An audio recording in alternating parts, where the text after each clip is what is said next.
We constantly see on social media police brutality against black men and against minorities. What are we going to do to change that? So that's from Cardi B's conversation with Senator Bernie Sanders just a few days ago. And they talked about a lot of issues, but in this section, focusing on criminal justice reform, it's something that Bernie Sanders is taking seriously. He has a new plan that he released over the weekend. And he said this in advance of the plan: we must move away from an overly punitive approach to public safety and start focusing on how to safeguard our communities, prevent the conditions that lead to arrests, and rehabilitate people who have made mistakes. And the plan is quite detailed, and so we're gonna evaluate it here. Here are some of the components of the plan. Okay. According to the plan, if elected president, Sanders would ban cash bail and civil asset forfeiture, as well as increase the number of public defenders and funding for them to better serve certain communities, according to the plan. There's a lot more.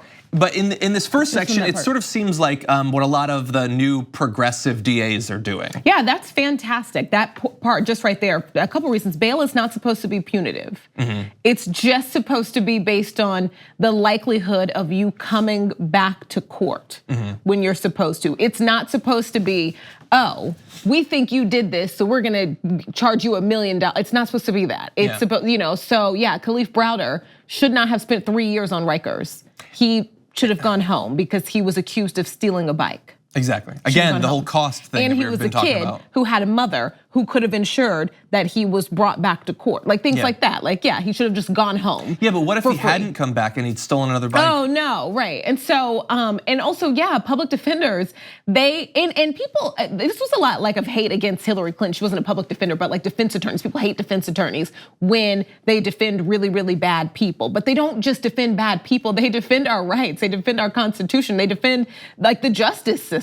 They defend like what, they defend us. Unfortunately, that includes a lot of really bad people because they are defending our rights. And if you don't like that, take it up with the Constitution. Right, but so public defenders should be paid more. So that we will have them and they'll be talented. Right, and just so that they're not overworked and stressed. Like public defenders are so overworked in this country and it's unfair. It is unfair that there are that the people who have like the most serious of sentences are all dirt poor people. Yeah.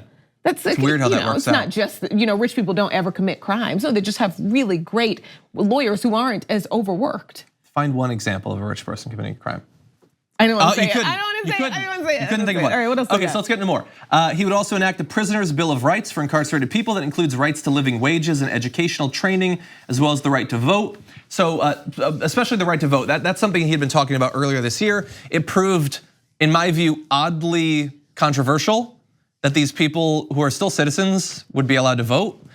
I understand that like we've been trained since birth to think that anyone in prison is literally the worst person imaginable, right. But they still exist in our system. Many of them will re-enter it. The idea that they wouldn't have any control whatsoever on the politicians who will be setting policies for the prisons they're in, or that they will eventually be released out into the world and have them as their elected representatives. I don't understand what is so controversial about that. And we just can't defend disenfranchising human beings because they did something bad and oftentimes something really, really bad, something horrible for one. But are you still a citizen of this country? Okay, boom, then that's your right. You have lost your freedom, absolutely. But you still get to vote, that's your right as a citizen. You don't not become a citizen because you go to prison. That's wild, it's ridiculous. And we just should not be in support of allowing the government of this country, especially because of our history when it comes to voting rights and where it currently stands. We should not be in support of any reason that our government is allowed to disenfranchise a human being. We just should not. Yeah. And so that's where I stand on that. A lot of people are like, oh, but what about the victims? Let alone the fact that our criminal justice system is flawed, to say the least, but that's just not about this. And also, they're voting in prison. Also, they're a lot in prison. Terrible, terrible people are out of prison and not only allowed to vote still, but allowed to run for president. It's fine. Yeah, Let's just. Yeah, and most of what you're saying there is, it's basically just taking us back to a place where the rights that the Constitution gave us are respected. That's it. Because regulations and laws have been set up that effectively deprive you of your rights. Yeah. And nobody says anything, nobody cares because it's prisoners. That's the only reason it's allowed to continue without any sort of court challenge. Yeah. But there's more. So Sanders would work to abolish the death penalty and solitary confinement, raise the age to charge children in adult courts to 18, legalize marijuana, and expunge past convictions for marijuana-related offenses. So you get the idea. This is a pretty all-encompassing bill. It doesn't get into everything, but this is touching on a lot of different aspects that we routinely cover on our shows. Yeah. And let's see. Did we skip the part about minimum wage, living wages for prisoners? No, it was in one of the graphics. Yeah. Did you want to say something about that? I think that's great. I think that that'll get rid of a lot of, people are worried that like slavery is still technically legal if you're in prison.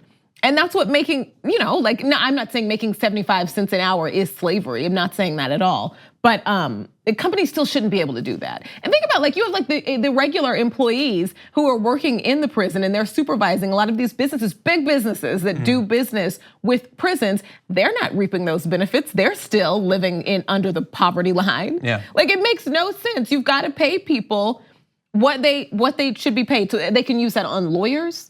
It makes helping sense. out their family potentially. Yeah. A lot of it it doesn't make sense unless you have just been blinded by the fact that these are prisoners and they shouldn't have any rights, and if that's what you believe. And thankfully, he doesn't believe that. No, this is also, great. one other Thumbs component. up. 2 thumbs up for Bernie Sanders' plan. It would also allow calls can no longer be charged, which is look into it. It's insane how much they're charged. It is, yeah. So great plan by Bernie Sanders. Hopefully, it'll get a lot of play. Here on the Damage Report, we talk a lot about the big banks and their ways of getting rich off the poor. They saturate the market, but there are other options. And I've got info on a socially and environmentally responsible financial institution that has no ATM fees, gives you cash back on every purchase. They even commit 10% of their earnings to charity.